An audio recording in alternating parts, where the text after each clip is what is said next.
Bismillahirrahmanirrahim. Assalamualaikum warahmatullahi wabarakatuh. Alhamdulillahi rabbil alamin.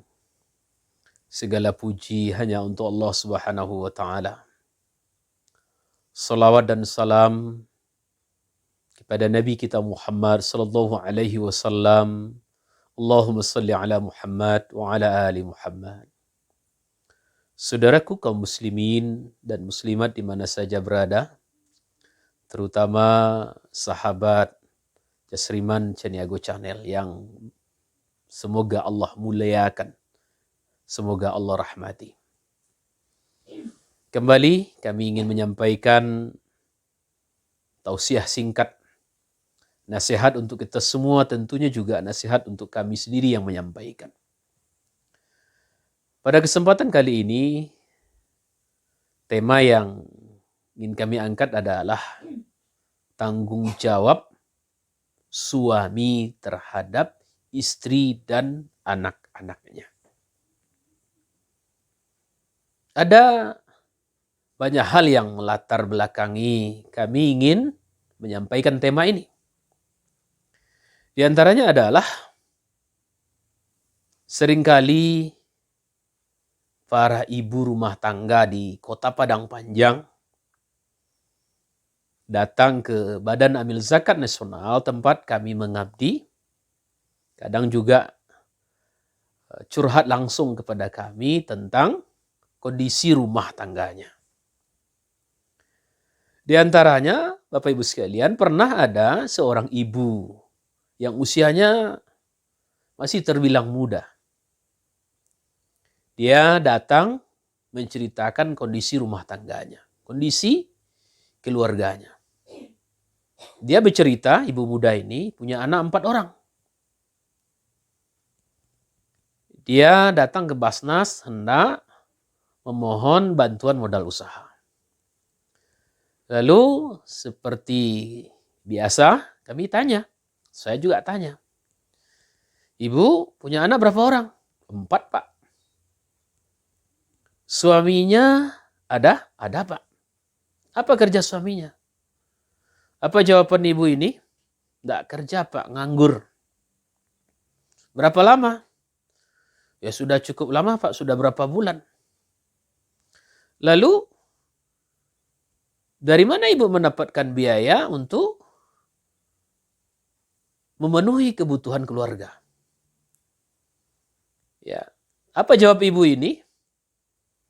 Semua itu Pak, saya yang usahakan. Dia kebetulan berusaha kecil-kecilan, bikin makanan. Ya, jadi mulailah dia bercerita, ya sambil beribah hati lah. Inilah Pak yang masalah. Saya punya 4 orang anak, saya harus bekerja untuk memenuhi kebutuhan keluarga, sementara suami tidak bekerja.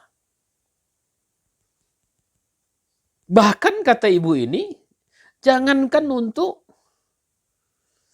memenuhi kebutuhan keluarga, kadang untuk dirinya sendiri pun tidak ada Pak. Kebetulan suami saya juga merokok Pak katanya. Ketika dia hendak merokok karena dia tidak punya uang, dia juga minta kepada saya. Padahal Pak katanya, dengan uang, dengan jualan makanan ini Pak, ya, tidak cukup sebetulnya Pak. Untuk makan, untuk minum, untuk biaya sekolah anak, sewa rumah, tidak cukup. Tapi lebih dari itu Pak, kata ibu ini, apa yang membuat hati saya iba Pak? Ketika saya bangun jam 4 dini hari Pak, 4 subuh Pak, nyiapkan untuk bikin makannya hendak dijual ke warung-warung kedai ini Pak. Suami saya tidur Pak. Tidak bantu dia Pak. Ya, dia mau bantu. Jadi saya sudah bangun dari pagi, kerja ini dan itu, menyiapkan untuk jualan, menyiapkan untuk sekolah dan lain sebagainya, tapi suami saya tidur Pak. Nah, nanti ketika misalnya dia ada bangun Pak, kadang dia pun juga minta dibikinan minum, kadang sambil marah. Saya tanya, ibu sudah disuruh suaminya kerja? Ya, saya sudah sering sampaikan Pak, cuma kadang jawabannya itu tidak enak hati Pak katanya. Jadi sahabat sekalian, ini potret ya satu keluarga, dan ini bukan hanya satu ini saja. Ada keluarga-keluarga lain, ibu-ibu yang lain yang punya masalah yang sama. Punya suami tidak bekerja. Persoalannya bukan persoalan bekerja atau tidak. Cuma yang dia ceritakan oleh para ibu ini, suaminya malas bekerja. Alasannya itu, tidak ada kerjaan. Padahal dalam Islam, Pak Ibu sekalian, tidak ada istilah nganggur. Selagi kita mau bekerja, pasti ada jalan untuk mendapatkan sesuatu. Yang penting halal. Tapi kalau kerjaannya milih-milih, harus begini, harus kerjaannya ini, ya iyalah. Coba para suami. Kami ingin mengingatkan kita semua. Dalam Al-Quran, sudah disebutkan oleh Allah Subhanahu wa Ta'ala. Salah satunya di dalam surah Al-Baqarah. Ayat 233. Ya. Apa kata Allah Subhanahu wa Ta'ala? Ini surah Al-Baqarah, surat yang kedua. Ya, ini agak ke bawah ayatnya. Bismillahirrahmanirrahim. Wal walidatu yurdi'na auladahunna haulaini kamilaini liman arada ayyutimma ar-rada'ah. Wa 'alal mawludi lahu rizquhunna wa kiswatuhunna bil ma'ruf. La tukallabu nafsun illa wus'aha. Kata Allah Subhanahu wa Ta'ala, dan ibu-ibu hendaklah menyusui anaknya selama 2 tahun penuh bagi yang ingin menyusui secara sempurna. Ini tugas ibu. Jadi di antaranya tugas ibu adalah menyusui anak-anaknya. Yang sesempurnanya adalah 2 tahun. Ya. Sedangkan kata Allah Subhanahu wa Ta'ala, bagi kewajiban ayah, ya, kewajiban para suami, kewajiban ayah adalah menanggung nafkah dan pakaian mereka dengan cara yang ma'ruf, dengan cara yang patut. Apa patut? Disambung oleh Allah, seorang tidak dibebani lebih dari kesanggupannya. Jadi saudaraku sekalian, terutama bagi para suami, tanggung jawab kita memberi nafkah dan pakaian untuk istri dan anak kita. Berapa nafkahnya? Pakaian seperti apa? Sesuai dengan kemampuan kita. Bagi suami, bagi ayah yang punya kesanggupan yang lebih, maka ya dibayarkan sesuai dengan kesanggupannya itu. Jadi nan kayo Bapak Ibu sekalian, tentu nafkahnya juga banyak. Bagi yang berpenghasilan sederhana, apalagi yang hidupnya ya mungkin teranggap berpenghasilan kurang, sesuai juga dengan kemampuannya. Yang tidak boleh itu apa? Tidak mau bekerja. Ya, diam saja. Ketika ditanya selalu alasannya nganggur, Pak. Lalu kenapa istrimu tidak pernah bilang dia menganggur? Dia selalu bekerja. Apa yang dia bisa kerjakan? Buek bakwan, buek lape, buek goreng, makanan-makanan lain diantar ke kadai-kadai. Pak Ibu sekalian. Lalu kalau istri kita bisa melakukan apa saja untuk memenuhi kebutuhan keluarganya, lalu kenapa kita para suami juga tidak bisa bekerja seperti itu? Ya apalagi yang seperti yang saya ceritakan tadi. Istrinya sudah bangun jam 4 dini hari menyiapkan jualan. Ya, mencari nafkah. 2 suap nasi untuk biaya sekolah anaknya. Lalu banyak di antara para suami yang justru tidur waktu itu dan tidak membantu istrinya sama sekali. Bahkan pernah ya istri saya cerita. Ketika dia ke pasar katanya pernah dengar curhat seorang pedagang di pasar. Bapak Ibu sekalian. Ya. Dia juga entah marah, entah kesal dengan suaminya. Dia pagi-pagi sudah dorong gerobak ke pasar. Sementara suaminya tidur.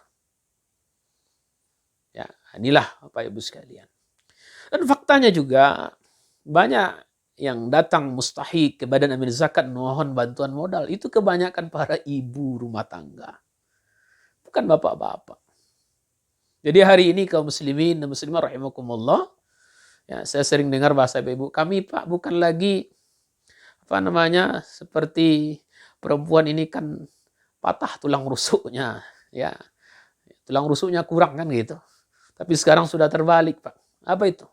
Para istri sekarang banyak jadi tulang punggung keluarga. Dia yang nanggung semuanya. Nah, karena itu, Bapak Ibu sekalian, terutama para suami, kami ingin ingatkan. Kenapa suami disebut, laki-laki disebut ar-rijalu qawwamuna 'alan nisa. Ini dalam surat An-Nisa disebutkan, ya, ayat ke-34. Laki-laki itu adalah pemimpin bagi perempuan. Kenapa disebut ar-rijalu qawwamu 'alan nisa? Karena kata Allah Subhanahu wa taala, bima faddalallahu ba'dahum 'ala ba'di wa bima anfaqu min amwalihim.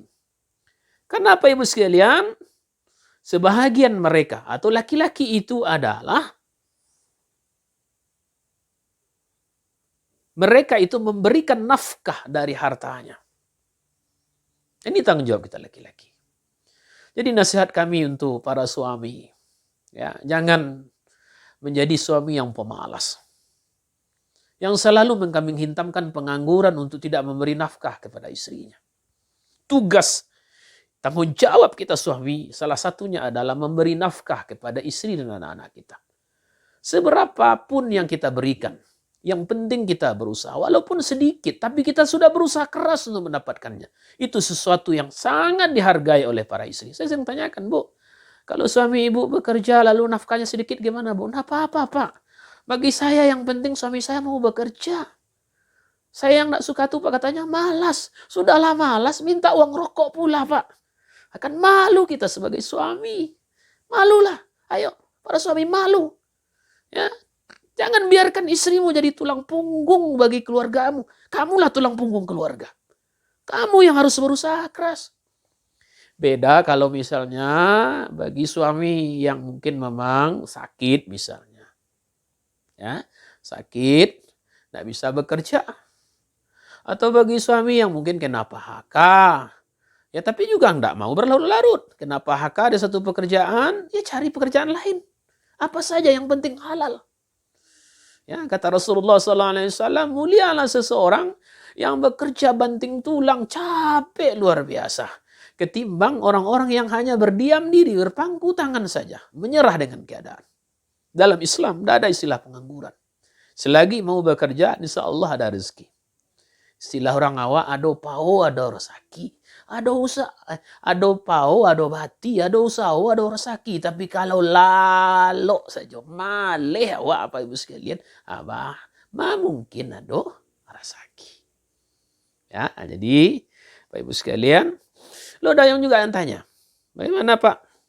Kalau ada seorang suami yang tidak memenuhi tanggung jawab ini, memberikan nafkah kepada istri dan anak-anaknya, berdosa dia.